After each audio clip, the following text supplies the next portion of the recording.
punya adab lah. Begitu juga ada rukhsah dengan semua manusia. Contoh rukhsah ni, contoh macam tadi juga lah, sama lah keadaan dia. Kan? Darurah pun sama lah. Selalunya para ulama kita dia ambil bab apa ya tentang sama makhluk ni, taat kepada pemimpin. Dia ambil isu tu.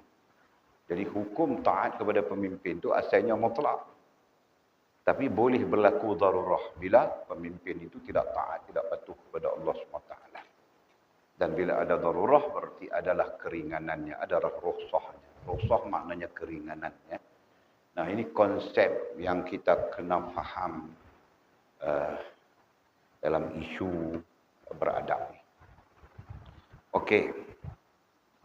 Jadi kita ada bincang pasal itulah. Supaya kita ni jadi apa? Supaya kita ni jadi hamba yang menepati syariat, khususnya syariat adab. Jadi syariat itu umum. Iman, Islam, ihsan adalah syariat. Aqidah, ibadah, adab adalah syariat. Tapi kita fokus kepada adab yang khusus, ya. Adab yang khusus. Mewakili ubudiyah lah, mewakili pengabdian diri kita kepada Allah SWT. Sebab pengabdian ini dia ada bidayah, dia ada nihayah. Dia ada permulaan dan dia ada kesudahan. Ya, jadi permulaannya ialah beradab dengan adab-adab yang kita dah sebut ni. Kesudahannya ialah sempurna hubungan dengan Allah Subhanahu Wa Taala. Gitu, ya. Jadi seolah-olah diri kita, ini understanding dia, kefahaman dia. Seolah-olah diri kita, kan? Kemudian perjalanan sejauh itu untuk sempurna. Dia panggil sempurna kehambaan. Jadi untuk sampai kepada sempurna ni dia ada 1, 2, 3, 4. Ya kan? Seolah-olah macam tu. Pertama ilmu, kedua sedar diri, ketiga Allah terima diri, dan keempat ni kita sebut sempurna kan? Sempurna hubungan dengan Allah. Itulah kesempurnaan hamba. Boleh baca aku tu? Orang PhD dia kena boleh reading macam ni. Dia bukan fakta. Ini dia panggil pemikiran ilmiah. Pemikiran ilmiah, dia mesti ada pertamanya fakta, keduanya logik, ketiganya rasional. Jadi fakta, ni fakta. Logiknya pencerahan. Rasionalnya ialah kemana, endingnya apa, tujuannya apa. Macam tu.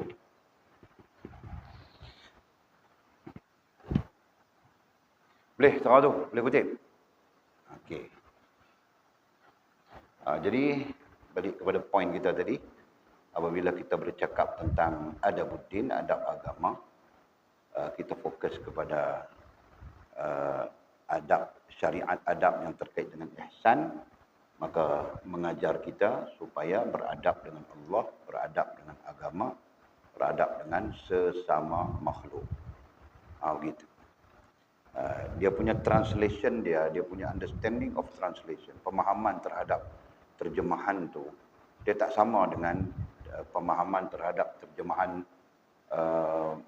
terjemahan yang luar daripada konteks syariat. Konteks syariat ni, keluar daripada konteks syariat ni, dengan orang tua kena beradab, ni dia berjalan. Itu konteks luar daripada syariat. Tapi hak jalan tunduk lugu tu hantu mengang. Boleh faham? Itu konteks luar daripada syariat.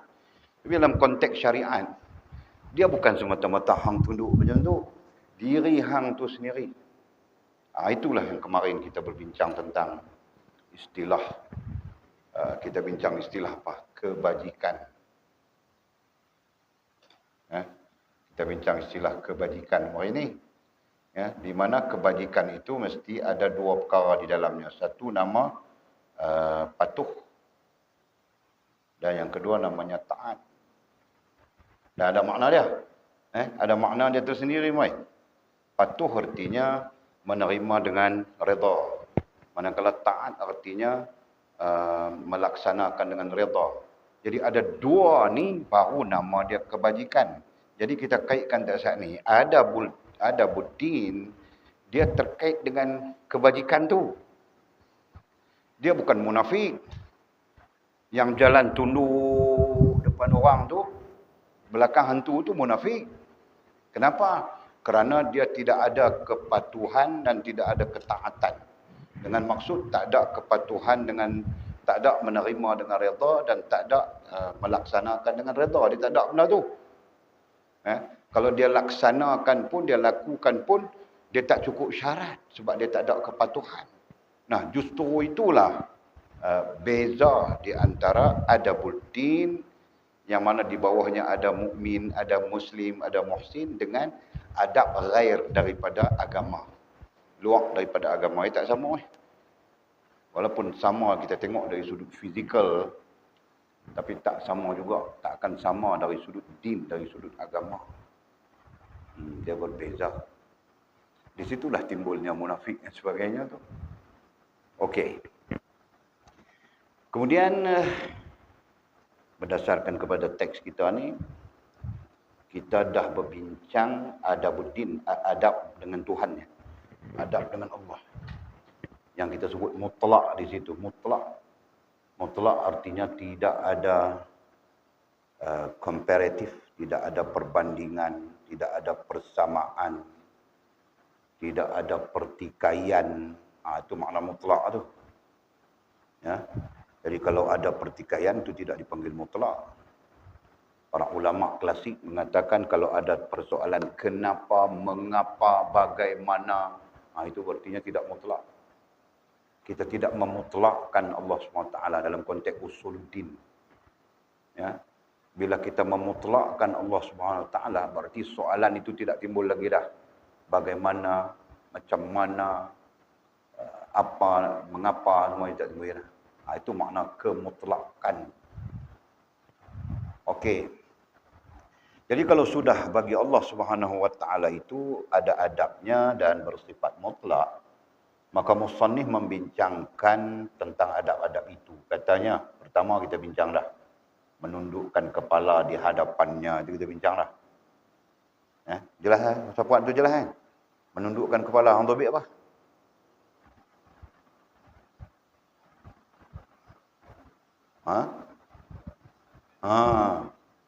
Tidak membesarkan diri, bukan tunduk kepala tu tunduk kan. Kan? Kepala tu bebas nak angkat, kan nak langut, kan nak apa itu hal fizikal, itu hal jasmaniah, itu biasa ya. Tapi maksudnya adalah merendahkan diri. Okey, bagus. Yang kedua, merendahkan pandangan di hadapannya pun kita dah jelas. Yang ketiga, memusatkan perhatian kepadanya dah jelas. Keempat, mendiamkan segala anggota badan pun dah jelas. Ya? Jelaskah yang keempat? Apa topiknya?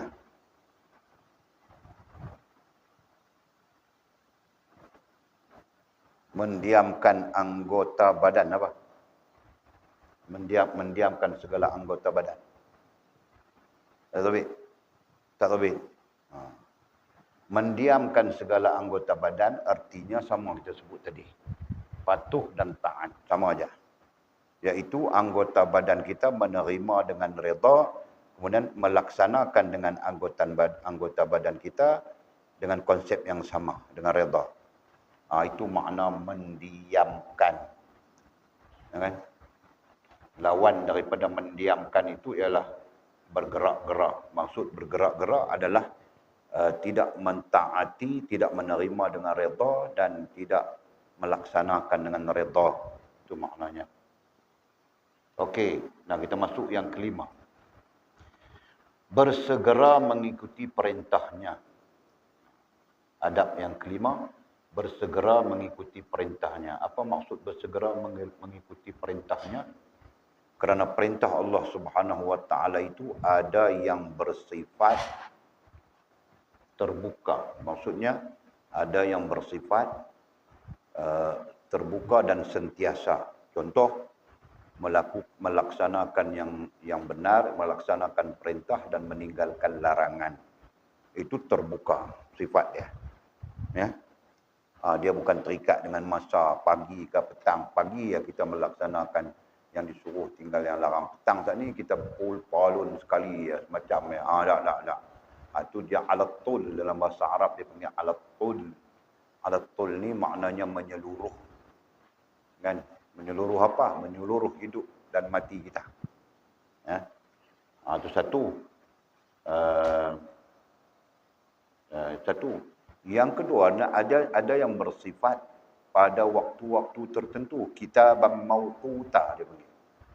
Contoh macam sembahyang, inna salata kanat 'alal mu'minina kitaban mawquta.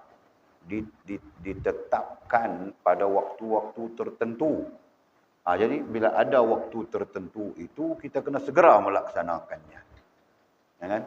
Sehingga menangguhkannya itu termasuk agama ya. Bila kita sebut kata solat itu termasuk agama. Masuk agama ni.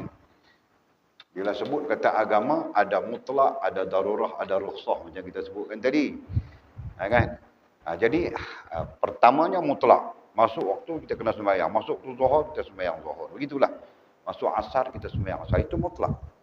Tapi dalam kemutlakan itu ada darurahnya. Kan? Dalam darurah itu ada rukhsahnya. Itu tentang agama.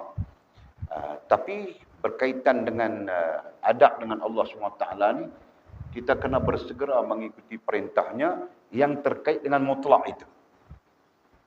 Ya, dalam agama yang terkait dengan mutlak. Jadi kita di sana, macam mana di sana kita tidak boleh menafikan. Boleh faham tak kita sebut?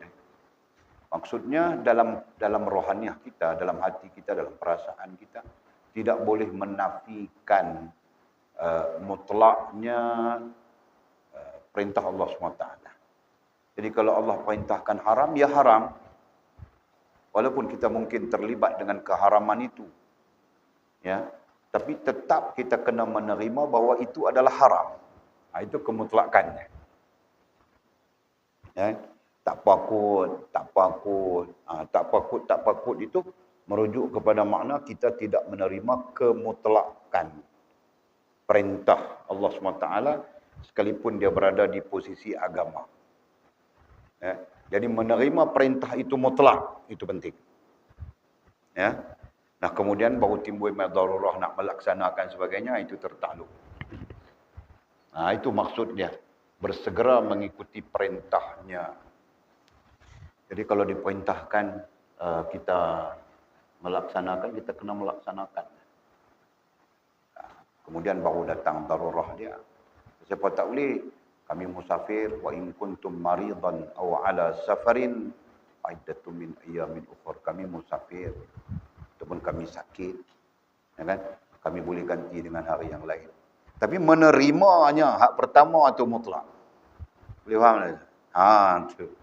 Kan? Aku terima puasa Ramadan ni wajib. Aku terima sembahyang 5 waktu pada waktunya, bila masuk waktunya sembahyang tu wajib. Aku terima yang tu. Menerimanya itu adabuddin.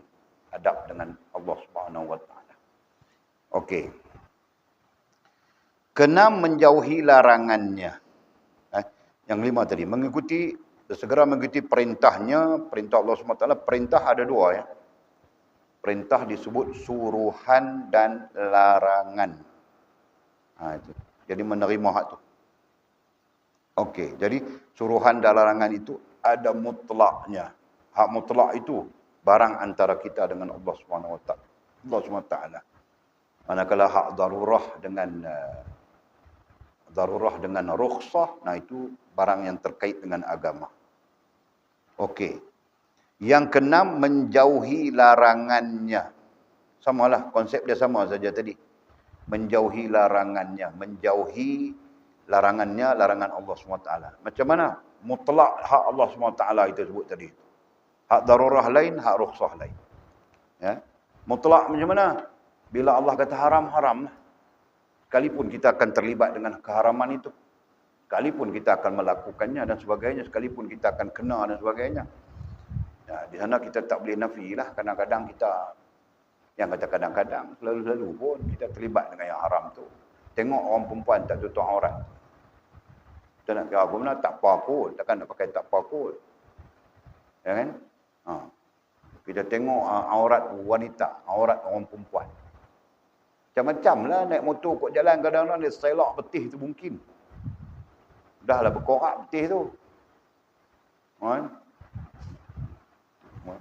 Dia naik motor, kita pun nak buat apa benda dia darurah naik motor kan. Darurah tu hak dia. Tak apalah kita yang berdepan misalnya. Kan? Pagi mungkin tak mungkin betih tu punggung dah tergolek. Kan? Jadi takkan kita tak tengok hang tak tengok kau ustaz. Tak ada pasal aku tengok macam ni. Ya kan? Jadi di situlah isunya tadi tu. Ya. Padahal melihat aurat perempuan itu larangan Allah. Larangan Allah tu dalam Quran tu. Wahai lelaki-lelaki yang beriman, hendaklah engkau menundukkan pandanganmu daripada wanita-wanita ajnabi. Ha, kan? Jadi tundukkan pandangan itu berarti tak boleh tengok mereka tak ketahuan lah. Nak buat apa mana kita tak tengok mereka? Cuba cerita siapa lu main. Nak tak tengok lah buat apa dah.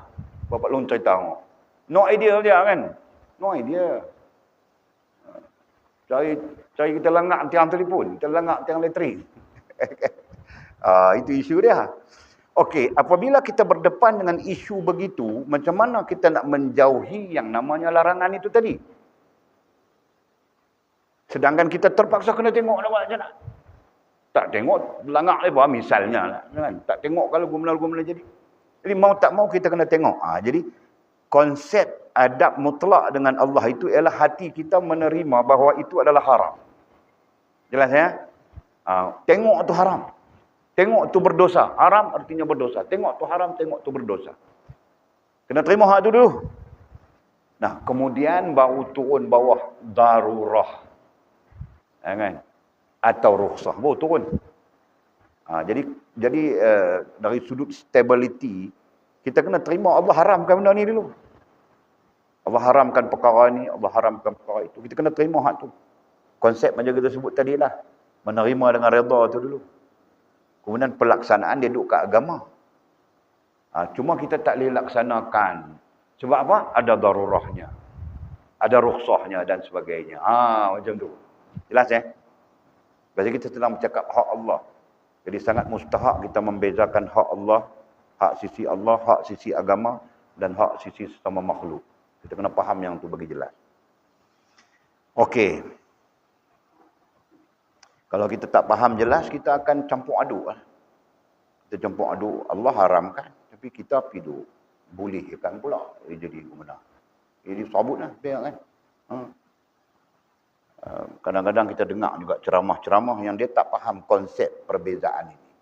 Bila dia tak faham konsep perbezaan ini, dia pun habaq buta. Habaq buta begitu, sembrono begitu. Jadi dia habaq benar kita bisa dengar ceramah dia tak. Kalau kita tak tengok, kita jatuh farid. Jadi baik-baik kita tengok. Dia habaq lagu tu. Mana boleh lagu tu? Pernah dengar tak ceramah tu kan? Jadi kata dia kalau kita tak tengok mereka, kita mungkin jatuh dalam farid. Mungkin kita langgak apa-apa. Jadi lebih baik kita tengok dia kata. Dia tidak memisahkan adab dengan Allah dan adab dengan agama dan adab dengan sama makhluk. Itu kita jadi ustaz, kita jangan bawa fitnah kepada agama, jangan bawa fitnah kepada Allah. Ada contoh fitnah kepada Allah, contoh fitnah kepada agama. Dia tak faham konsep tu, kemudian dia kata, dia boleh pegang dengan nak buat macam mana, tengok. Kan, mudah-mudahan Allah memaafkanlah. Tapi kita dalam konteks ilmu, kita kena faham jelas macam itu. Okey, selesai.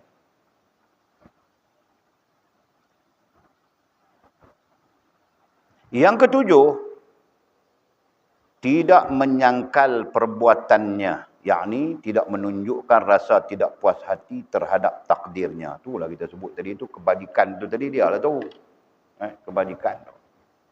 Tidak menyangkal perbuatannya, tidak menyangkal perbuatan Allah Subhanahu Wa Taala. Ini dia kalau kita belajar, kita buka dia punya disiplin ilmu, berarti kita belajar ilmu tauhid terkait dengan dia. Terkait dengan hal ni, di mana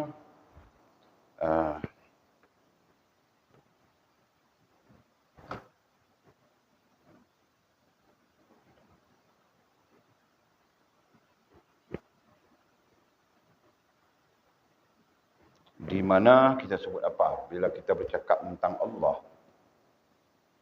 Ya. Hakikatnya kita bukan tahu pun. Tak ada siapa pun tahu tentang Allah Ta'ala ni.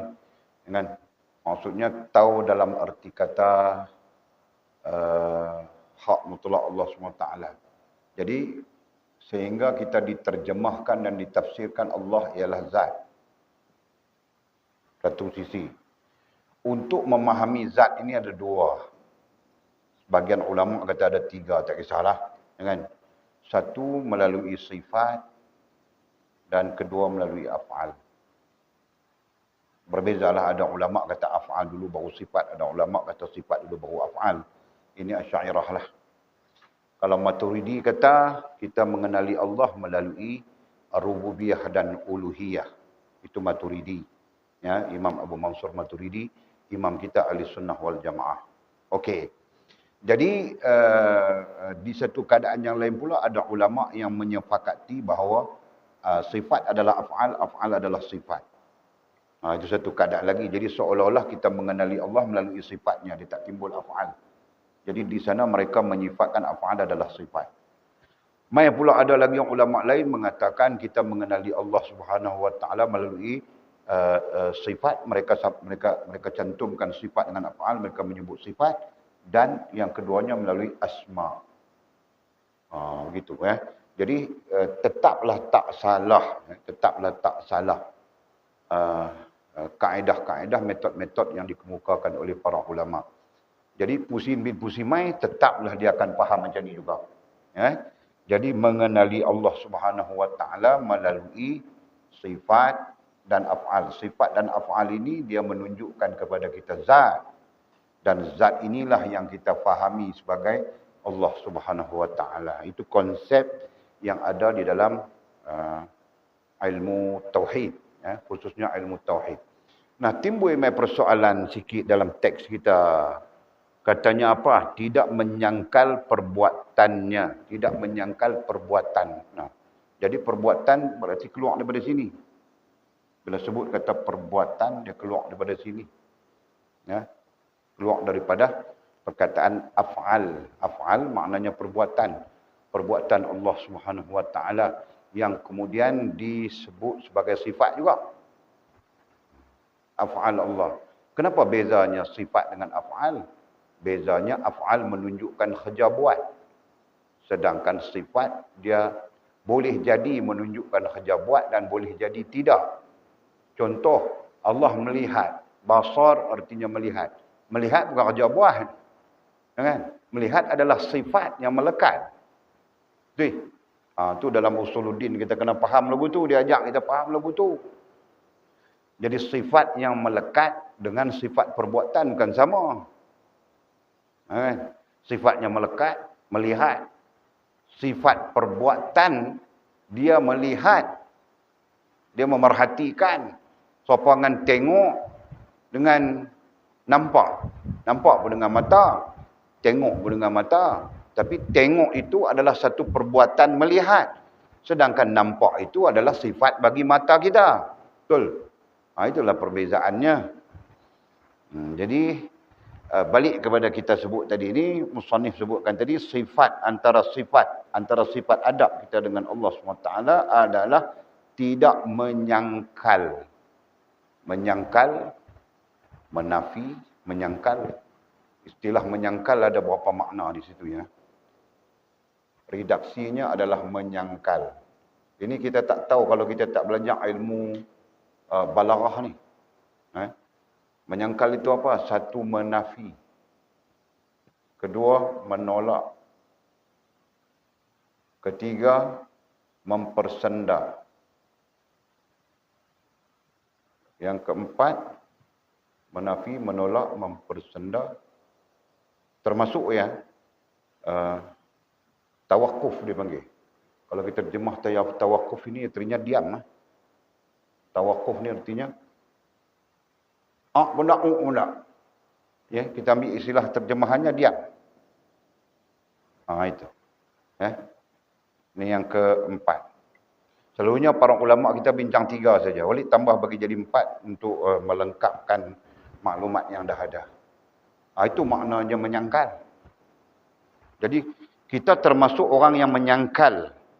Tak kira lah hukum ke apa ke, apabila kita menafi, atau apabila kita menolak, atau apabila kita mempersenda, ataupun kita diam. Faham ya? Kan? Orang kata hukum Allah SWT sempurna. Kalau kita menafi, mana ada sempurna? Itu menafi. Kalau kita menolak, aku tak boleh terima. Kalau kita mempersenda, kita gelak-gelak main. Batuk pun banyak makan tangan. Contoh. Ataupun kita diam, kita apa pun tak kata. Kita tidak memihak kepada benar dan kita tidak memihak kepada batil. Ini pun termasuk di dalam menyangkal. Istilah ni banyak dalam usuluddin ya. Banyak diguna pakai dalam fatwa usuluddin, dalam fatwa-fatwa usuluddin. Jadi kita pun di satu sisi kita kena termasuk adabnya. Adab dengan Allah. Kita tidak berhak untuk menyangkal hak Allah Subhanahu Wa Taala sama sekali. Itu kita guna istilah mutlak ni. Ni perkataan yang kita kena pegang bagi Allah ni. Allah hak dia adalah mutlak. Itu makna dia. Sehingga kemutlakan itu tak membenarkan, tak membolehkan kita menyangkal apapun. Tak boleh. Apa dia menyangkal itu? Menafi, menolak, mempersenda, diam. Tak boleh.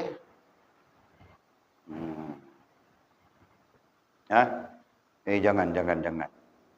Satu sisi kita duk bincang ni buruk adab kita dengan Allah Subhanahu Wa Taala. Pasal apa kita tak boleh menyangkal? Hang siapa dia? Allah bagi ilmu satu titik daripada melaut ilmu Allah Subhanahu Wa Taala. Anak sangkal apa? Misalnya, kan? Itu hujah-hujah ilmiahnya. Jadi di sana para ulama adalah yang bersifat ekstrim, bersifat apa kita kata? Keras, ya. Menafi toih. Ada ulama yang bersifat sederhana. Yang sederhana itu mereka mengatakan bahawa boleh kita menyangkal tapi untuk melaksanakan, bukan untuk menafi, menolak. Ada juga pandangan-pandangan yang macam tu. Tapi tetap sajalah kita katakan dalam dasar kita, kalau bersifat menyangkal, itu maknanya. Tapi luar daripada makna itu, ada keharusannya. Contoh kita duk bincang ilmu pun ada kalanya kita seperti menyangkal. Tapi kita bukan menyangkal, kita mencari hakikat makna. Hakikat kejelasan satu-satu istilah. Begitu kan. Selama mana kita tidak menyangkal dengan makna yang kita sebutkan di sini, maka sah. Para ulama mengatakan sah. Bolehlah. Boleh je. Kan? Tapi tetaplah kita kena pastikan supaya adab tu terpelihara, adab tu terjaga. Kenapa? Takut kita menjadi penyangkal yang makna ni. Ya. Kalau kita menjadi penyangkal hak Allah, hak mutlak Allah SWT dengan makna yang kita catatkan di sini, para ulama mengatakan tidak syak lagi daripada batal iman, Islam dan ihsan kita.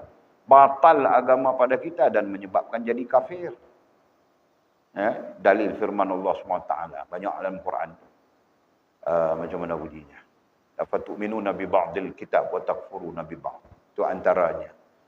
Apakah kamu meyakini sebahagian daripada hukum dan kamu menafikan sebahagian yang lain? Itu termasuk menyangkal. Isu dia di situ adalah menyangkal. Kan? Kemudian ayat lain apa?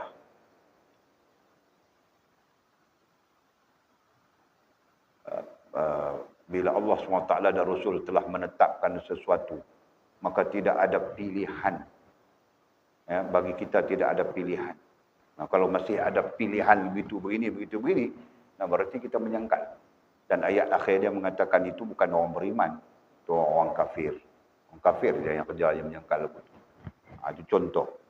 Jadi bila kita balik kepada fakta teks kita, tidak menyangkal perbuatannya, artinya tidak menyangkal perbuatan ay af'al Allah Subhanahu Wa Taala. Maksudnya kita tidak menafi, menolak, mempersenda dan diam. Ya, istilahnya diam terkait perbuatan Allah SWT. Kalau perbuatan itu, kalau kita boleh cakap dalam konteks usuluddin tadi itu, sifat perbuatan menjadikan, menciptakan. Itu yang Imam Abu Mansur Maturidi menyebut rububiyah tu. Mencipta, memilik, mentadbir. Jadi kalau kita menyangkal af'al Allah yang namanya mencipta, memilik, mentadbir, yakni katanya, yakni tidak menunjukkan rasa puas hati. Tidak redha lah. Berarti tidak berpuas hati dengan takdirnya, berarti tidak redha. Kita catat di situ tadi, padam je lah. Kan? Begitu. Itulah menunjukkan buruknya adab kita dengan Allah Subhanahu Wa Taala. Jadi dasar kita adalah tidak meletakkan af'al Allah Subhanahu Wa Taala itu di posisi mutlak. Siapa yang boleh mencipta? Melainkan Allah Subhanahu Wa Taala. Walaupun kita datang dengan idea-idea baru, boleh cipta itu, boleh cipta ini, manusia pandai cipta teknologi, Israel pandai cipta itu, pandai cipta ini. Hakikatnya, kalau Allah SWT tidak menciptakan akal, tak sampai pun. Kan? Kemudian selain Allah menciptakan akal, Allah menciptakan material-material. Benda-benda yang boleh menyebabkan wujudnya benda-benda baru itu tadi, betul. Allah Ta'ala tak cipta besi, tak mungkin manusia boleh buat yang berkaitan dengan besi. Kalau Allah SWT tak cipta apa dipanggil, petroleum misalnya, tak mungkin manusia boleh buat sesuatu yang terkait dengan petroleum. Kan? Jadi kuasa pencipta itu mutlak bagi Allah Subhanahu Wa Ta'ala.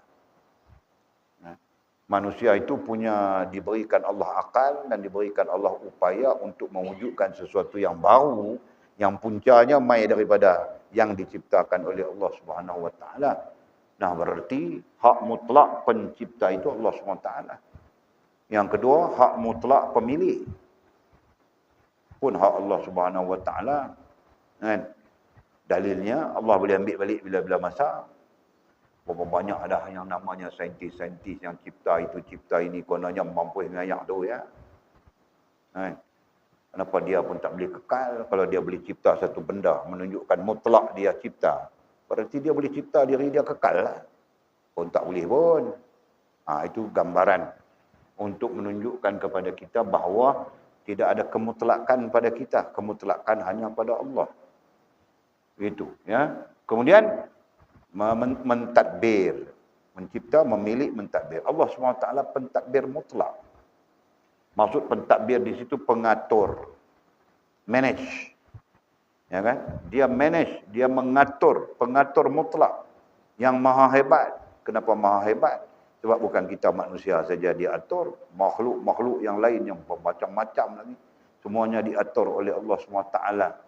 Ya, mengatur keperluannya, mengatur kehidupan, keperluan dan sebagainya. Masya Allah, maha hebat Allah SWT. Jadi kesimpulannya, semua itu tidak boleh disangkal. Jadi Walid mudahkan bahasa, kenapa tak boleh disangkal? Sebab mutlak bagi Allah SWT. Ketika kita menyangkal, berarti kita menafikan kemutlakan Allah SWT. Ya, dan kemudian dia mai dalam bentuk penjelasan, iaitu kita tak redha. Bentuk sangkalnya ialah tak redha. Itu boleh disebut tu. Tidak menunjukkan rasa tidak puas hati. Berarti kita kena puas hati je dengan Allah Subhanahu Wa Taala. Para ulama berkata bahawa tak puas hati itu boleh jadi sebab kita jahil pun tak boleh pakai. Hang jahil kah, hang alim kah, hang kena ada rasa puas hati dengan Allah Subhanahu Wa Taala. Puas hati itulah kita terjemah kepada redha. Kan? Kena ada rasa redha dengan Allah Subhanahu Wa Taala. Tak boleh ada rasa tidak redha. Itu tamat dia. Kenapa begitu? Itulah adab. Itulah adab antara kita sebagai hamba dengan Allah Subhanahu Wa Taala. Sekalipun kita tak taubah. Ya? Jadi dia jahil, dia tak tahu apa, jadi dia buruk adab lah. Mungkin satu keadaan boleh diterima dia jahil, dia buruk adab. Tapi satu keadaan yang lain, Allah yang menuntut kita untuk tahu benda ni, faham benda ni, reti benda ni. Kita nak sangkal tahu nak. Boleh faham tak? Dia tak buat macam mana dia jahil, buat macam mana Pak Long tu dia jahil, nak buat macam mana pakcik tu dia jahil, nak buat macam mana kawan tu dia jahil. Itu satu sisi kita. Tapi di sisi Allah Subhanahu Wa Taala, Allah menuntut kita supaya tahu sejak akil balik lagi. Bukan 40 tahun, 50 tahun nak mati dah duduk tak tahu hala puncak lagi. Berarti kita menanggung satu beban dosa dalam tempoh kita tak tahu hak Allah Subhanahu Wa Taala ni. Kan? Ini isu dia. Jadi di situ nak salahkan Allah. Oh, nak buat macam mana dia jahil, jadi dia tak berdosa lah. Bila dia bercanggah dengan kemutlakan Allah SWT ni, dia tak berdosa. No. Dia tetap berdosa. Itu pandangan para ulama. Berdosa sebab jahil selesai. Berdosa sebab menyangkal Allah SWT itu selesai lagi. Jadi dua keadaan. Allah la haula wa la quwata illa billahil aliyil azim. Maka para ulama berkesimpulan, kita tidak ada hak untuk menyangkal. Dia sebut af'al sajalah sebab fokus dia ialah sesuatu yang ditetapkan oleh Allah, yang berlaku dan sebagainya, disebut af'al, gitu kan? Af'al ni dia duduk dalam qadar. Af'al Allah dia duduk dalam qadar. Ada juga berpendapat dia adalah antara qada dan qadar. Kita tak campurlah tu, nanti kita kelang kabut. Jadi kesimpulannya, kita tak berhak sudahlah. Janganlah kita duk sangkal hak Allah SWT tak tawan halah.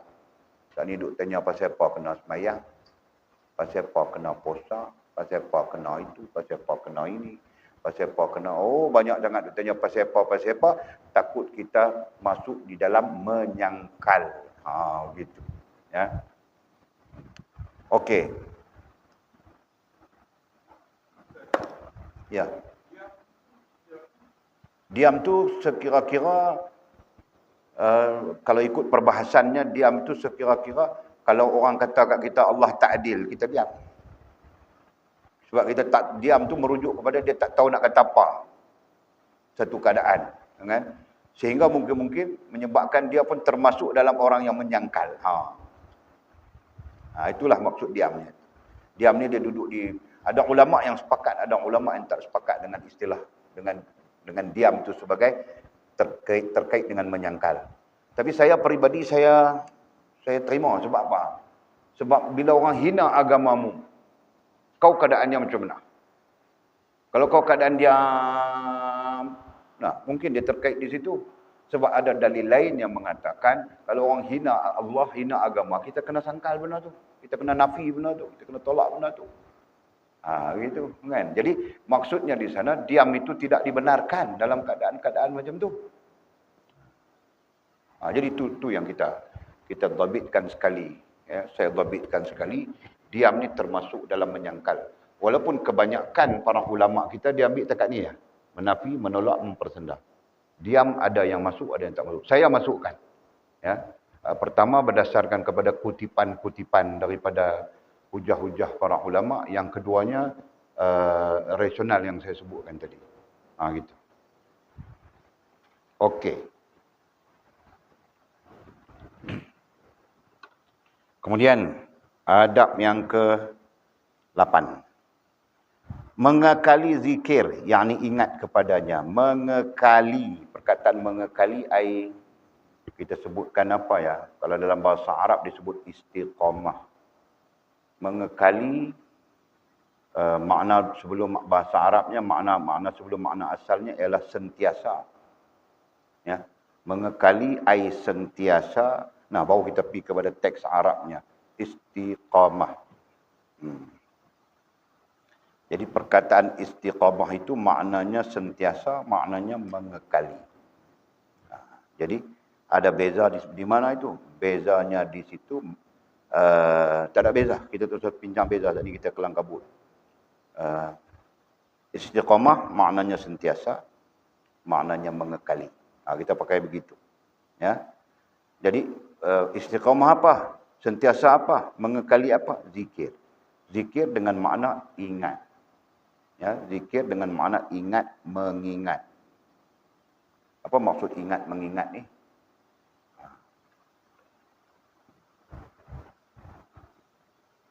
Berdasarkan kepada Al-Quran, bahawa ingat, mengingat ni adalah ikatan. Ya. Ingat mengingat ni adalah ikatan hati, ikatan perasaan seorang hamba dengan Tuhan. Itu kita bagi penjelasan ilmiah dia. Ya. Jadi, poin dia adalah ikatan. Ingat mengingat adalah ikatan hamba dengan Tuhan.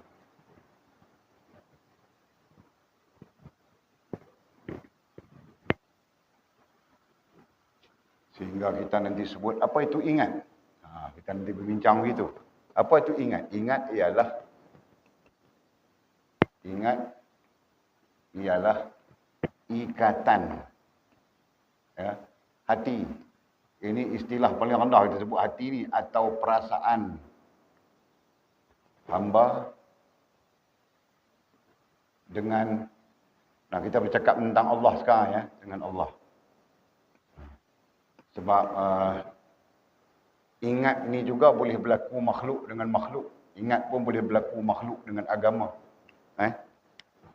Jadi ingat ini, perkataan ingat ini boleh berlaku dengan Allah, boleh berlaku dengan agama, boleh berlaku dengan sesama makhluk. Boleh faham? Jadi ingat, yang kita sedang fokus bercakap ialah ingat Allah Subhanahu Wa Taala. Tapi kita terbuka huraian kita, ingat itu boleh berlaku dengan agama. Kan? Ingat nak pergi umrah, ingat nak pergi haji, ingat nak zikir, ingat nak sembahyang tahajud, ingat semua terkait agama. Ingat nak bersilaturahim dan sebagainya, itu terkait dengan agama. Kan? Ada ingat yang sesama makhluk. Ingat leha janda goreng pisang pok tapang. Kipnya comel jadi janda. Kan? Contohlah. Ingat tepung bungkuih Cik Jam. Nama Cik Jam tu nama Cik Jam ni nama orang yang generasi kita lah, generasi kita. Nama Cik Jam tu. Generasi baru tak ada lah. Itu contoh ingat juga kan. Jadi nak nafi ke mana? Kita ingat mak ayah kita yang telah pulang ke rahmatullah. Kita ingat itu, kita ingat ini, kita ingat itu, kita ingat semua. Berarti ingat ini adalah hal yang terpakai kepada agama, kepada sama makhluk, kepada agama. Specifically yang sedang kita bercakap sekarang ni adalah tentang ingat kepada Allah Subhanahu Wa Taala. Clear? Jadi kita fokuslah sekarang, kita fokus. Kita tak cakap lah yang ni. Kalau cakap pun ada kaitan sajalah. Kita tak cakap sama makhluk. Kita cakap ingat kepada Allah. Itu makna dia. Ikatan hati dan perasaan hamba dengan Allah. Itu istilahnya. Kalau agama, ikatan hati dan perasaan antara hamba dengan agama. Kalau dengan sama makhluk, ikatan hati dan perasaan antara sama kita dengan sesama makhluk. Macam tu lah. Itu bentuk-bentuk tafsiran mudahnya. Ya kan? Okey. Dah bila kita bercakap zikir ialah ikatan hati. Ayat kita tadi, teks kita tadi itu istiqamah, sentiasa mengekali ikatan hati kita. Ambil balik makna ni. Mengekali ikatan hati atau perasaan kita dengan Allah Subhanahu Wa Taala. Boleh faham Sebab ikatan hati dengan makhluk, kita ambil bandingan. Ikatan hati dengan makhluk ni kadang-kadang bukan pernah putus. Isn't it? Kan? Ikatan hati kita dengan makhluk. Kita makhluk dengan makhluk. Kadang bukan dia putus pun. Kan? Dia tak putus. Contoh ingat tidur. Mana pernah putus kita ingat tidur? Tidur makhluk. Kan? Sleeping is makhluk. Sleeping is the part of hal dan perkara yang tetap sifat dia adalah makhluk. Betul? Mana kita pernah putus dengan tidur? Mana kita pernah putus dengan makan? Mana kita pernah putus dengan pakai? Mana kita kena putus dengan banyak lah. Kalau kita nak detailkan tu banyak lah. Dan kita sentiasa ingat tu, betul? Kalau kita tak ingat, telanjang bogel kita. Kita ingat nak pakai kain, nak pakai seluar, nak pakai baju. Konsep, Kita sedang bercakap konsep ingat tu.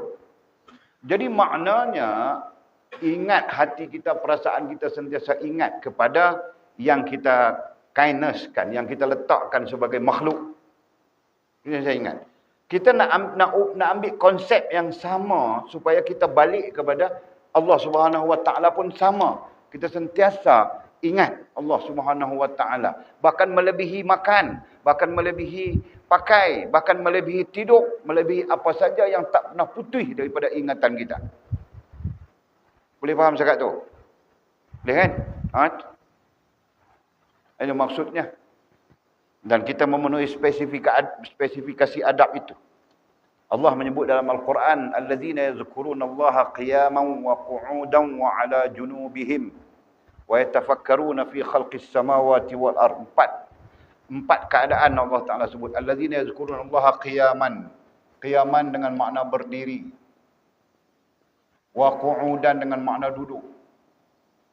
Wa 'ala junubihim dengan makna berbaring.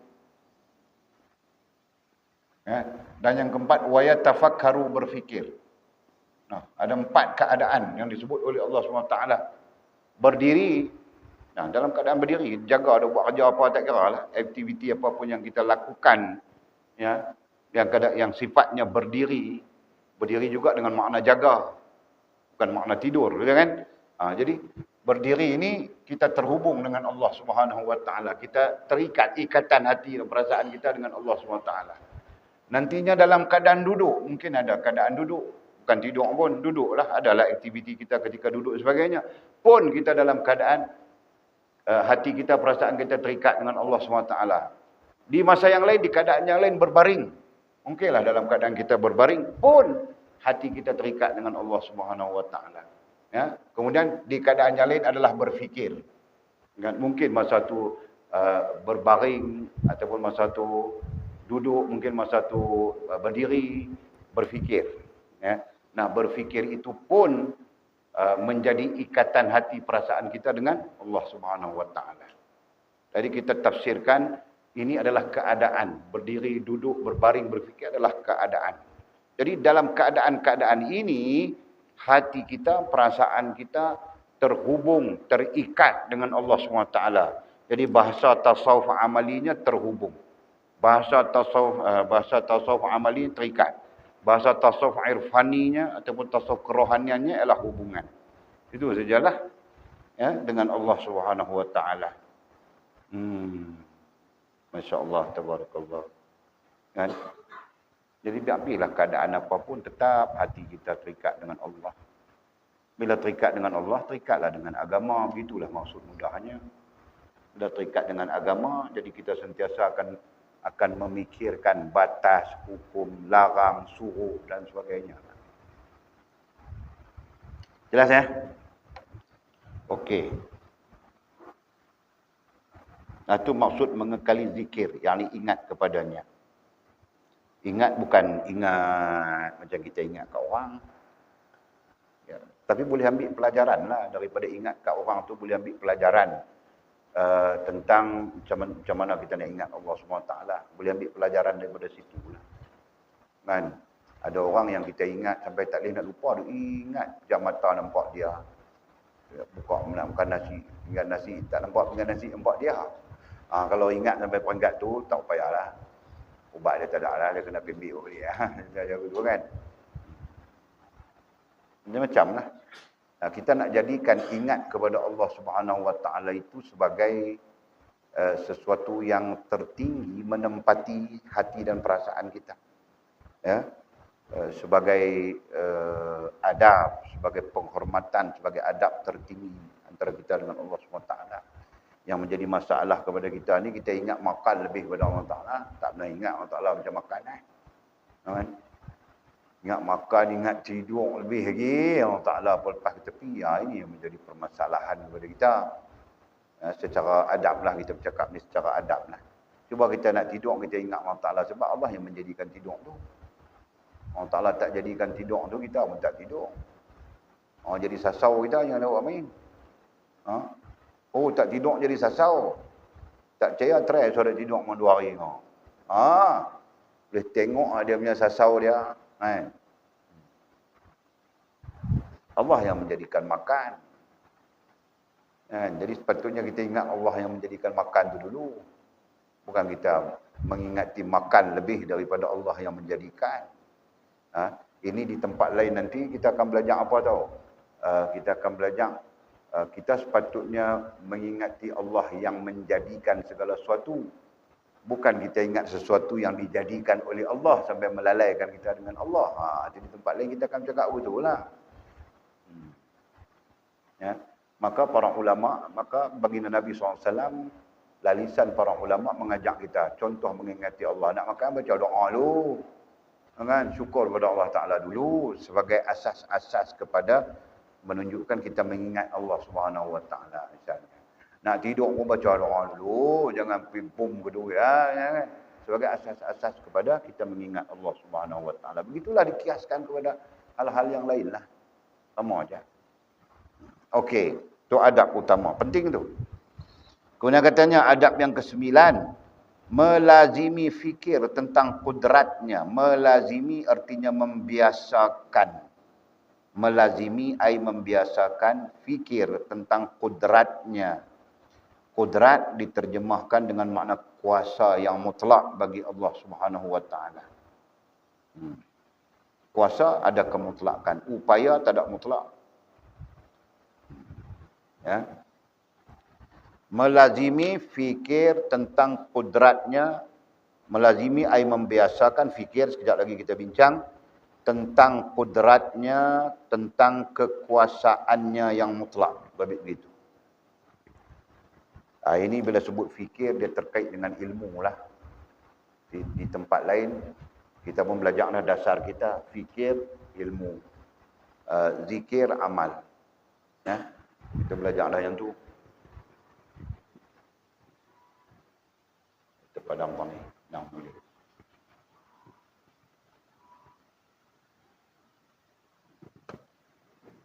Fikir. Ada dua hal. Zikir.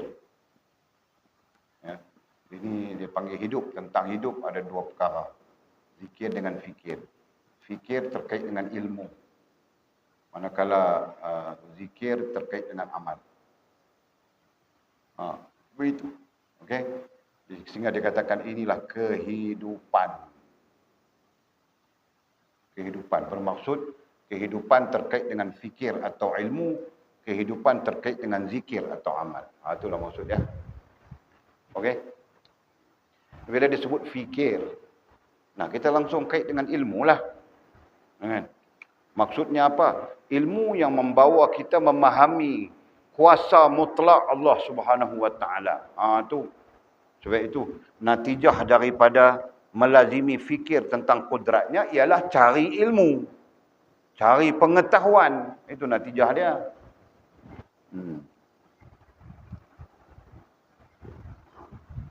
Ya. Natijah daripada melazimi fikir tentang kudrat Allah Subhanahu Wa Taala, ataupun yakni kita aikan dengan kudrat itu dengan makna kekuasaan yang mutlak bagi Allah Subhanahu Wa Taala. Kita nak fikir lagu mana kalau kita tak ada ilmu? Jadi sebab itu natijahnya adalah melazimi fikir tentang kudratnya dengan ilmu. Itu natijahnya. Nak ada ilmu pengetahuan, nak kena ada lah. Ilmu apa nak bercakap tentang kudrat Allah SWT yang maha sempurna ni? Ilmu Tauhid nama dia. Tak gitu. Ya? Jadi kita kena belajar ilmu Tauhid lah.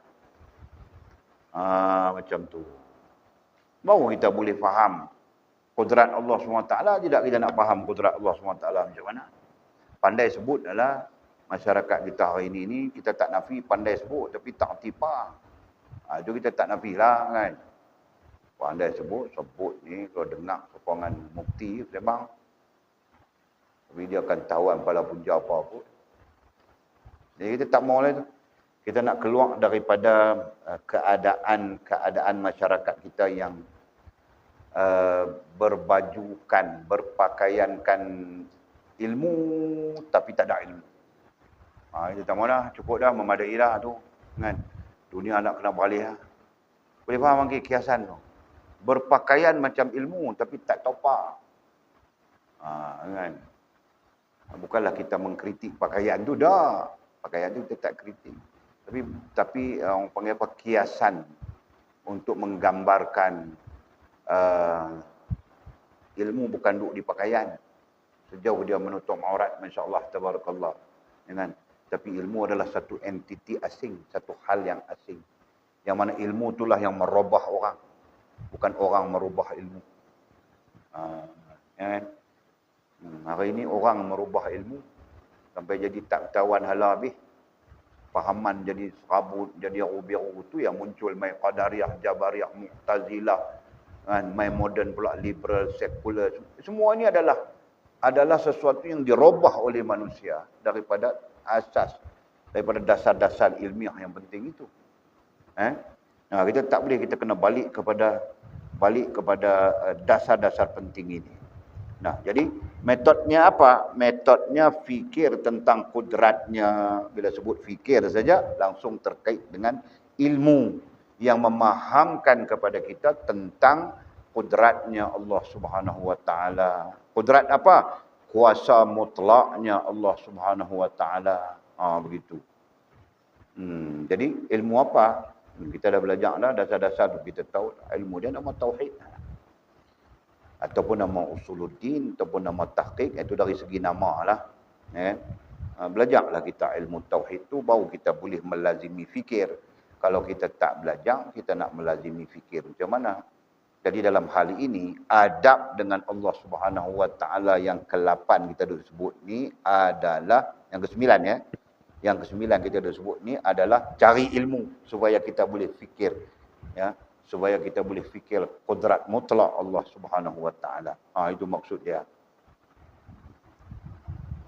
Cari pengetahuan. Okey, selesai ya. Ke-10, adab ke-10, mengambil yang hak dan meninggalkan yang batil. Hak ni muktamad lah. Ya kan? Muktamad lah. Cuma musannif menyusunnya dalam konteks adab, memfaktakannya dalam konteks adab, iaitu mengambil yang hak. Ambillah yang benar, hak dengan makna benar. Dan meninggalkan yang batil, batil dengan makna salah. Ya. Dari sudut dasar petunjuk Allah SWT, istilahnya hak dan batil lah. Dari sudut dasar petunjuk. Ya. Tulis tak mana? Tulisan ni pula. Dari sudut dasar petunjuk Allah SWT, dasar Al-Quran. Ya, satu namanya hak, yang kedua namanya batil. Dia main macam itulah. Di bawah hak dengan batil itu betul atau benar. Batil artinya salah atau tak betul. Begitulah. Boleh tak? Melayu ni pun dia banyak istilah juga.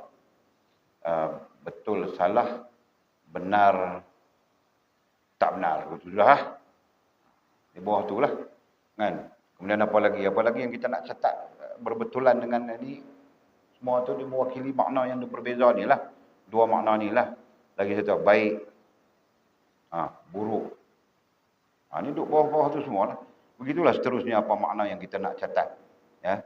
Perbandingannya macam itu. Jadi dasar Al-Qurannya disebut hak dan batil. Ya kan?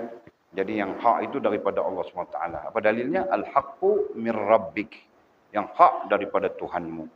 Jadi apa saja yang mai daripada Tuhan, daripada Allah SWT, semuanya bersifat hak. Tidak ada yang bersifat batil. Kalau Allah Ta'ala larang, haram, berdosa, dia bersifat hak. Bersifat baik. Dengan yang dilarang itu bersifat batil. Ya, bersifat mendatangkan keburukan dan sebagainya. Begitu pemahamannya. Ya, jadi dikritik Allah Ta'ala buat apa? Allah larangkan arak, Allah Ta'ala haramkan judi. Ya, itu adalah hak. Ya, batil daripada arak dan judi ini macam-macam terjadi kepada manusia. Macam-macam keburukan kepada manusia. Begitulah. Ya, konsep pemahaman dia. Jadi bila kita balik kepada adabuddin di sini, adab dengan Allah SWT di sini apa? Mengambil yang hak. Jadi tanggungjawab kita ambil yang hak. Ambil dengan maksud ambil dengan maksud kebajikan yang kita catatkan ya. Mematuhi dan mentaati. Itu. Mengambil dengan maksud mematuhi dan mentaati. Ya. Yang hak yang datang daripada Allah SWT dan meninggalkan yang batil, meninggal dengan maksud meninggalkan. Meninggalkan itu lawan daripada patuh dan taat itu. Tidak patuh, tidak taat. Begitu. Ya, meninggalkan yang batil. Jadi kita pakai perkataan meninggalkan pun tak apa. Meninggalkan yang batil artinya tolak, buang, nafi yang batil. Betul lah. Jangan. Itu adab di antara kita dengan Allah. Ambil yang hak saja. Ambil yang Allah perintahkan. Yang Allah Ta'ala suruh. Perintah itu umum. Ambil yang Allah Subhanahu Wa Ta'ala tetapkan dia sebagai hak. Dan jangan ambil yang Allah SWT tetapkan dia sebagai batil. Jadi daripada dalam konteks hukumnya, yang hak itu yang wajib misalnya. Yang batil itu yang haram misalnya. Contoh. Jangan ambil yang haram, ambil yang hak. Itu adab. Jadi kalau hidup kita campur aduk di antara yang hak dengan yang batil, berarti kita tak beradab pertama-tamanya dengan Allah. Kedua dengan agama. Sebab Allah menegah kita daripada mengambil yang batil. Wala talbisul haqqa bil batil. Jangan kamu campur adukkan di antara yang hak dengan yang batil. Maksudnya apa? Dalam kehidupan kita ni tak dicampur aduk antara yang hak dengan yang batil. Maksudnya campur aduk dalam diri kita lah. Di dalam diri kita juga yang hak kita ambil, yang batil pun kita ambil. Jadi campur aduk. Bila campur aduk itu berlaku, wa taktumul haq, nescaya hilanglah yang hak. Dia jadi batil habis semua. Ya kan? Jadi seolah-olah pandangan ilmiah, seolah-olah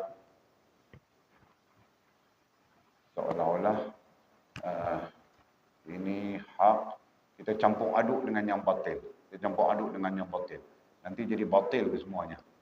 Semua ni jadi batil. Boleh faham tak? Contoh kita sebut, yang bulat kecil ni hak. Yang hak sikit, yang batil banyak misalnya. Kan? Ini batil, kita katakan begitu.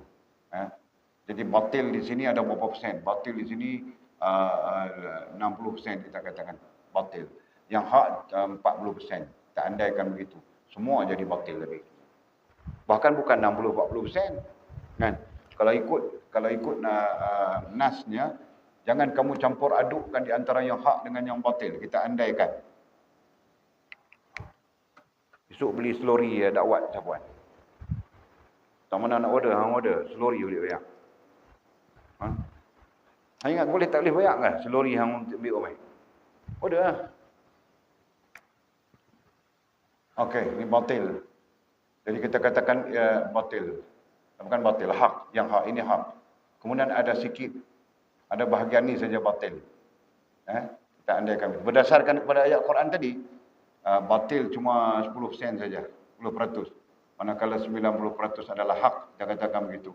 Dia akan batil semua sekali. Itulah berdasarkan pada firman Allah. Wala talbisul haqqa bil batil wa taktumul haq. Musnah, lingkup, binasa, hilang habis yang hak. Tinggal batil ke semuanya. Itu yang kita maksudkan. Semayang, ya semayang. Tapi syirik. Syirik itulah yang menyebabkan batil. Itu. Jadi kita bukan boleh melihat kepada majoriti orang semayang. Dalam dunia ilmu, dalam konteks ilmu. Bukan melihat kepada majoriti orang semayang. Tapi kita perlu melihat kepada pegangan setiap individu, setiap orang tu sebagai contoh antara hak dengan batil. Jadi kalau dia semayang, ya semayang, tapi batil. Itu yang abang kata orang munafik semayang belakang Nabi. Orang syirik pun ada semayang belakang Nabi. Jadi mana boleh kompromi di antara yang hak dengan yang batil. Begitu. Jadi termasuk adab kita dengan Allah SWT ialah mengambil yang hak. Jadi umat ni kena faham betul lah dengan ilmu. Bukan boleh tak faham. Bila dia tak faham, payahlah. Dia bukan tahu hak itu apa, batil itu apa. Kan? Akhirnya dia terlibat dengan batil disangka hak. Kan? Yang batil disangka hak, yang hak disangka batil. Mungkinlah. Atau mungkin dia terlibat dengan batil keseluruhannya. Tapi dia duk berasa hak di situlah sebagainya. Sebab kejahilan. Tadi kita bincang dah tentang kejahilan tadi di atas tu ya. Yang ke mana? Oh, yang ke-9 tu lah. Tu ya. Sebab tu kita dituntut supaya berilmu.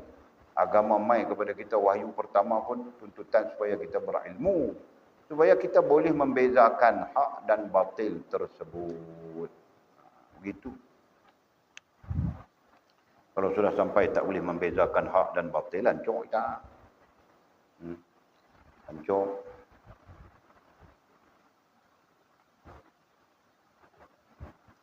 Okey, selesailah. Mudah-mudahan sikit sebanyak tu memberi pengajaran yang baik kepada kita lah. No? Kemudian yang ke-11. Yang ke-11 adab dengan Allah SWT. Yang ke-11 ialah tidak berharap kepada makhluk. Yang ke-11.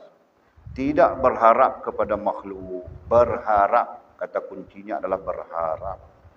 Ya. Tidak berharap kepada makhluk. Perkataan makhluk itu kita fahamlah. Dia dalam dasar ilmu akidah. Bermunculan ilmu terkait dengan dua benda ni ya. Dua entiti ni, bukan dua benda, dua entiti ni ya. Munculan ilmu.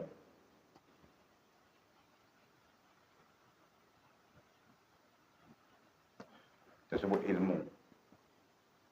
Kemunculan ilmu itu terkait satu dengan khalik, istilah asasnya. Khalik dan yang keduanya makhluk. Tak ada lain benda tu kan? Ilmu tentang khalik, kalau kita katakan ilmu tu 100%, ilmu tentang khalik ni lebih kurang 10% ya. Ilmu tentang khalik. Kemudian banyaknya adalah ilmu tentang makhluk. 90% adalah ilmu tentang makhluk. Betul? Itu ialah.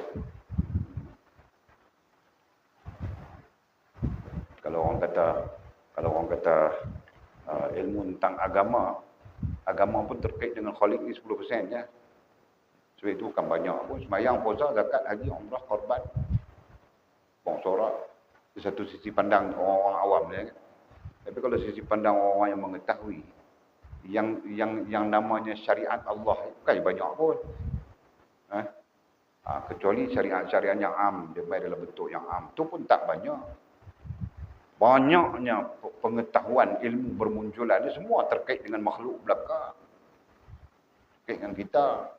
Ilmu terkait dengan Allah SWT ni 10%. Sehingga kita mengandaikan. Untuk berakidah, berapa persen je? Untuk beribadah, berapa persen je? Untuk beradab, berapa persen je? Itu yang kita declare, 10% tu kita declare lah sebagai andaian kita. Selebihnya makhluk. Nak cari makan macam mana? Nak jadi doktor saja dia punya mengaji dia. Macam-macam. Doktor saja. Berserabut. Itu yang abang kata. Ilmu untuk makhluk, tentang makhluk dan untuk makhluk itu banyak berbanding ilmu tentang Tuhan. Sikit ya. Okey. Jadi kita balik kepada poin kita tadi. Tidak berharap kepada makhluk. Macam mana nak buat? Macam mana kita boleh sampai kepada adab tidak berharap kepada makhluk? Tak ada lain. Melainkan kita kena sedar bahawa makhluk itu berhajat kepada Tuhan. Makhluk itu berhajat kepada Khalik. Itu cerita. Tak ada lain lah. Kalau sudah makhluk berhajat kepada Khalik, jadi kenapa kita nak berhajat kepada makhluk pula?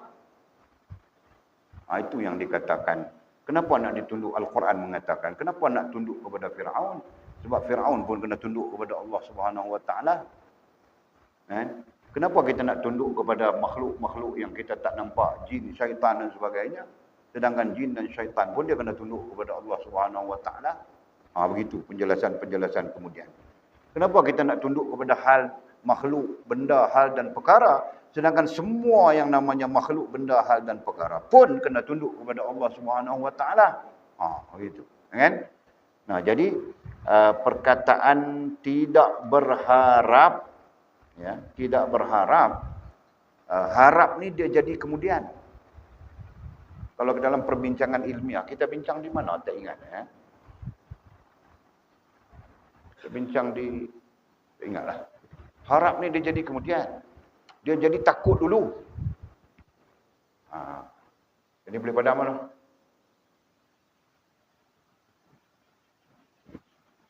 Sebelum dia jadi harap, ini sifat. Ya. Dia panggil sifat. Kalau dalam bahasa Arab dia panggil sifat iradin. As-sifatu iradin. Maksudnya sifat yang datang kemudian. Ya. Sebelum dia jadi harap, dia jadi takut dulu. Ya. Daripada takut ini baru dia jadi harap. Itu kita bincang. Ya. Jadi dikatakan bahawa dengan Allah Subhanahu Wa Taala perlu ada takut dan harap. Bau takut campur harap ni dengan Khalik. Boleh faham tak? Kalau dengan makhluk dia cuma takut saja. Ya. Ya, boleh nampak kan? Dia nak tulis ke mana? Ini dengan Allah. Kalau makhluk dia takut saja. Takut saja makhluk. Macam tu. Contoh, takut ke hantu. Boleh faham? Bila takut ke hantu, harap apa ke hantu? Mana tak harap lah. Itu maksud dia. Kan? Bila kita takut dekat hantu, hantu tu makhluk. Kita tak harap pun berjumpa dengan hantu. Betul? Itu yang katakan makhluk dia sinonim dengan takut. Tapi Allah Subhanahu Wa Taala Khalik ni dia takut dengan harap. Sekarang ni manusia dia berubah. Kan? Dia takut dan harap kepada makhluk. Dia bawa harap ni main di sini. Boleh faham? Hilanglah harap kepada Tuhan. Tinggal takut saja. Tu pun kalau ada. Silap-silap takut pun hilang. Boleh faham? Kita andaikan takut pun hilang, harap pun hilang. Dia bawa harap tu main bawah ni. Dia takut kepada makhluk dan dia harap kepada makhluk. Ini yang terjadi kepada manusia. Boleh nampak?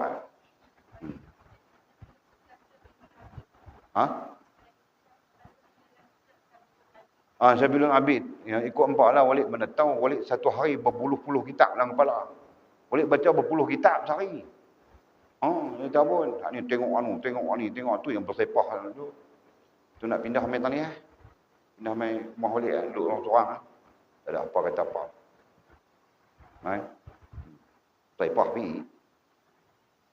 Okey. Jadi boleh faham ni? Boleh faham? Boleh faham siapa boleh faham siapa?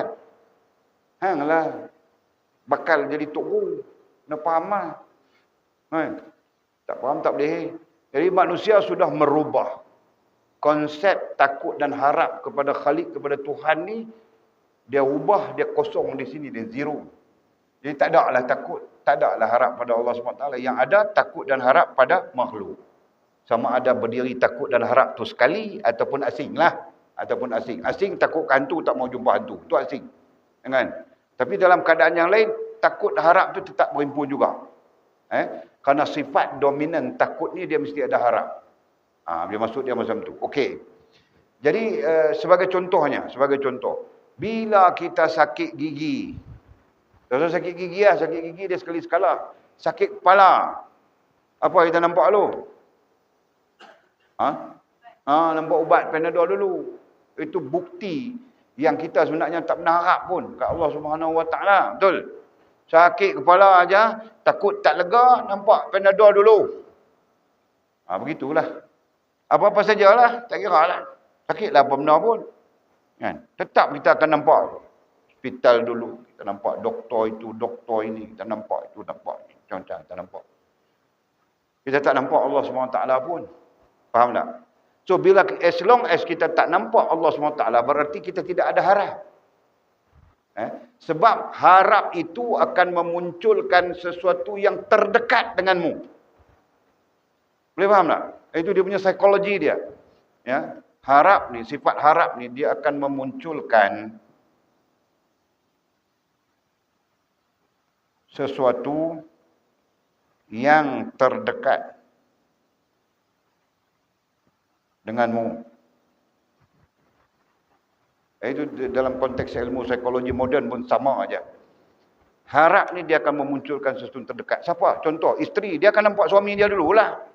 Betul? Sebab yang dekat dengan dia adalah suaminya. Kelas, jelas saya nampak. Anak, dia akan nampak pak dia. Bila sesuatu happening kepada dia, dia akan nampak pak dia. Dia akan nampak. Dia bukan nak nampak apa nama yang lain lah. Betul? Boleh nampak, boleh faham? Begitulah keadaan dia. Sebab harap itu dia, teks yang boleh tulis di sini, harap ini akan memunculkan sesuatu yang terdekat dengan kita. Apa yang terdekat dengan kita? Kalau kita ada kerih di tangan, kita akan tarik kerih tu lah. Sebab kita harap kerih tu. Kerih tu dekat dengan kita. Itu kalau bahasanya kerih. Kalau bahasanya pistol, pistol lah. Boleh faham? Boleh faham Pak Cik dah? Tolong kita, mampak boleh faham lah. Jadi demikianlah. Apabila kita sakit, kita nampak Panadol, maka kita harap kepada Panadol itulah. Sebab Panadol dia menjadi dekat dengan kita. Faham? Sampai-sampai sakit je Panadol, sakit je Panadol. Demikian dekatnya Panadol dengan kita itu. Sampai sakit kepala aja dan nampak Panadol. Itu. Kalau bahasa Indonesia dia kata saking dekatnya. Tanpa saking dekatnya Panadol tu dengan kita. Sampai-sampai sakit nampak dia. Begitulah. Hal-hal lain pun sopak. Susah ya nampak kau ni, nampak kau tu yang dekat dengan hati kita.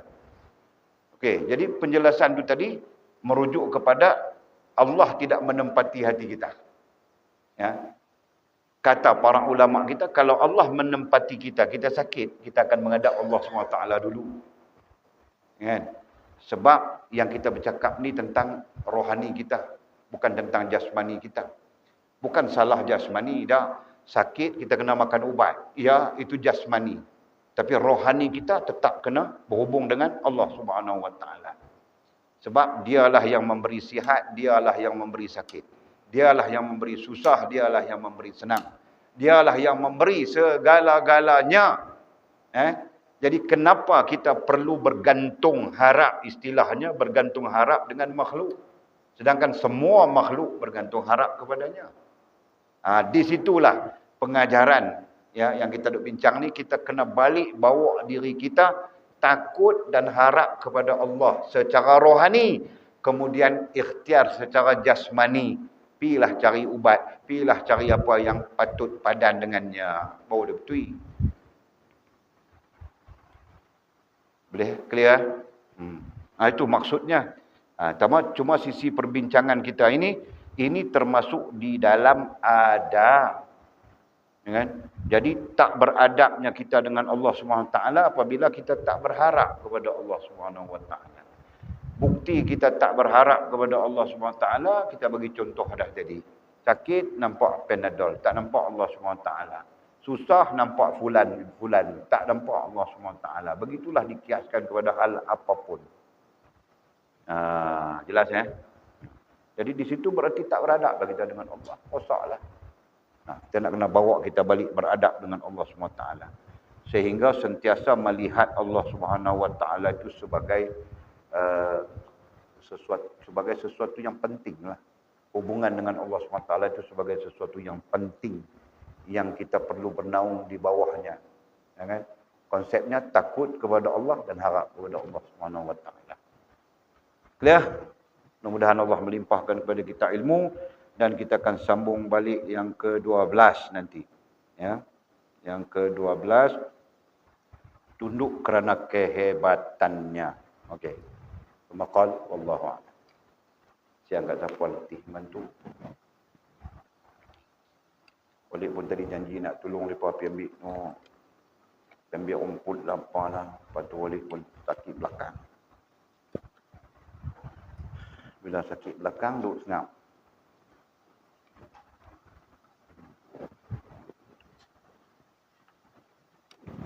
Wallahu a'lam. Ada soalan apa yang perlu dijawab?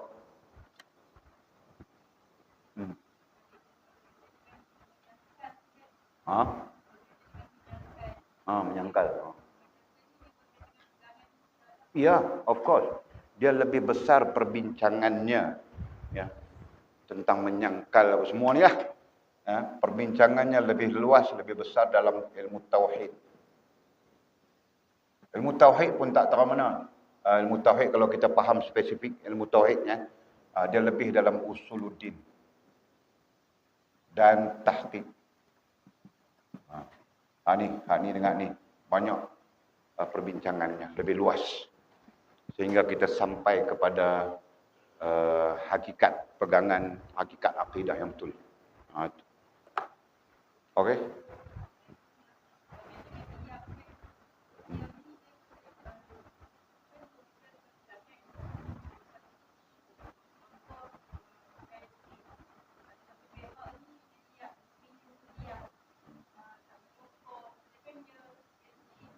Okey. Faham soalannya. Konsep diam ni, dia macam ni. Dia satu membenarkan. Kemudian satu lagi, membenarkan di sini menolak. Kita andai macam itulah. Kan? Diam duduk ni. Diam ni dia duduk tengah-tengah macam ni. Betul? Kena faham dulu konsep dia. Jadi diam ini, kalau diam membenarkan, itu para ulama kata sah. Para ulama kata sah. Ya. Tapi kalau diam itu menolak, berarti para ulama kata batil. Jadi kita ambil balik istilah ini hak. Ini batil. Jadi maksud diam yang tak dibenarkan di sana adalah diam memihak kepada menolak. Bukan memihak kepada membenarkan. Tu pun ada para ulama mengatakan kalau kita memihak kepada yang benar, kita tak boleh diam. Kita kena sama ya mentahqiqkannya. Faham tak? Maknanya membenarkannya, mentahqiqkannya. Mentahqiqkan itu sama ada dengan suaramu ataupun dengan isyarat daripadamu. Sebab itu dalam Islam dia ada isyarat. Asyhadu an la ilaha illallah, isyarat tu. Kan? Sehingga sampai kepada peringkat hal anta mu'min, dia tak boleh cakap. Dia bagi isyarat bahawa aku adalah hamba-hamba yang bertauhid atau apa maknanya. Dalam Islam dia macam tu. Jadi balik kepada poin kita tadi ni. Apakah diam ini mendukung benar? Tak boleh tentulah. Walid lebih berpegang dengan pendapat yang Walid sebut tadi ni. Diam mana kita nak tahu? Hang mukmin ke, hang kafir ke? Pam tu tak kena tembak pun mati. Kita nak buat apa? Boleh faham kan? Sebab kita akan sampai kepada fasa-fasa dunia yang macam tu. Para sahabat Nabi radhiyallahu anhu ajma'in dah lalu fasa tu. Kan? Hang ni mai bertempuk dengan kami ni, hang Islam ke? Kalau dia diam, payah. Ada dalam sirah. Kan? Para sahabat terkejut tengok, dia ni bukankah musyrikin yang tiba-tiba mai bertempuk dengan kita dalam perang Badar. Dalam perang Badar itu. Perang pertama dalam Islam. Terkejut para sahabat. Tapi oleh kerana yang menyaksikan itu baginda Nabi SAW, baginda Nabi mengatakan, Umair bin Shu'aib telah pun Islam. Telah pun masuk Islam. Baru para sahabat boleh terima. Andai kata Nabi tak menyaksikan, para sahabat Umair bin Shu'aib pun diam. Dia perang, pam, dia mati. Dia kena tikam, kena tombak, dia mati. Siapa nak buat apa kat dia? Boleh faham tak? Konsep ni lah yang dibawa dalam ilmu, dalam pengajian, dalam ilmiah kita. Jadi balik kepada poin kita sebut, diam jika dia membenarkan, berarti dia diam pada yang hak, dia kena istihar. Sama saja. Kalau dia diam yang batil pun dia kena istihar. Itu yang paling benar. Sama ada istihar itu berdasarkan kepada pengakuan dia lah.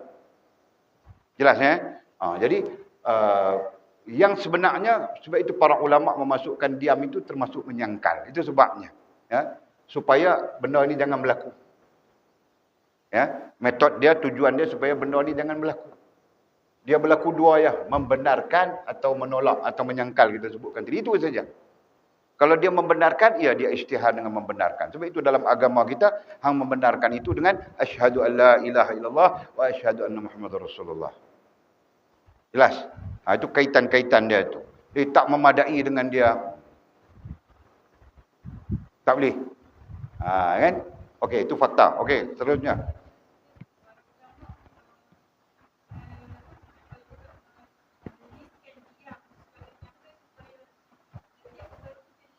Yes.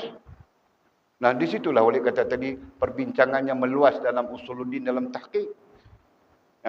Jadi kalau kita baca, kita belajar usuluddin tahqiq tadi sampai usuluddin satu hal, tahqiq satu hal secara menyeluruh, kita akan berjumpa dengan hujah-hujah yang boleh sebut tadi ni. Kan? Hujah kenapa kita tak boleh diam.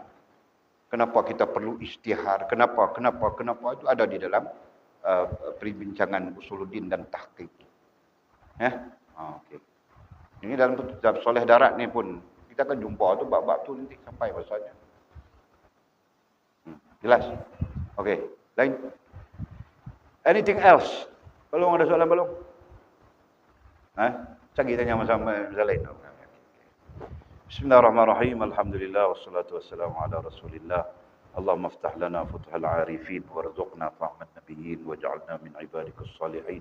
اللهم اهدنا الصراط المستقيم صراط الذين انعم الله من النبيين والصديقين والشهداء والصالحين اللهم ربنا افتح بيننا وبين قومنا بالحق وانت خير الفاتحين اللهم اعنا على ذكرك وشكرك وحسن عبادتك اللهم فقهنا في الدين وعلمنا التأويل اللهم فقهنا في الدين وعلمنا التأويل اللهم فقهنا في الدين وعلمنا التأويل وصلى الله على سيدنا محمد وعلى آله وصحبه وبارك وسلم والحمد لله رب العالمين تقبل الله منا ومنكم أقم الصلاة